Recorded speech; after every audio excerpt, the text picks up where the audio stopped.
Camera is rolling. Ready? Action!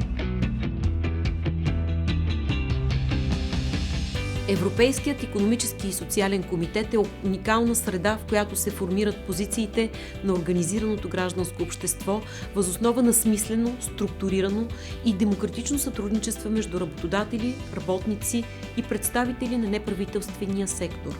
От 2007 година имам честта да бъда член на групата на работодателите в ЕИСК и да работя като докладчик по над 30 становища, свързани с конкурентоспособността, икономическата сигурност, насърчаването на малките и средни предприятия и иновациите, образованието и уменията, здравеопазването, водите, капиталовия пазар, корпоративното управление, устойчивото развитие и много други.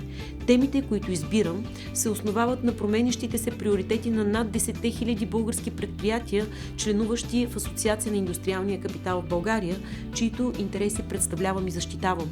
Този завладяващ и удовлетворяващ ангажимент ме обогатява с познания и разбиране на европейския законодателен процес, като понякога ме поставя в неговия авангард и ми предоставя уникална експертиза и компетентност, за да бъдем всички по-добри и по-ефективни социални партньори, както на европейско, така и на национално равнище.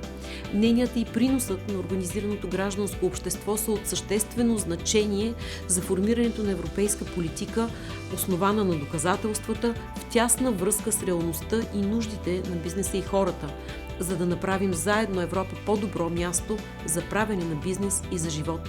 За мен е чест и отговорност да бъда част от това.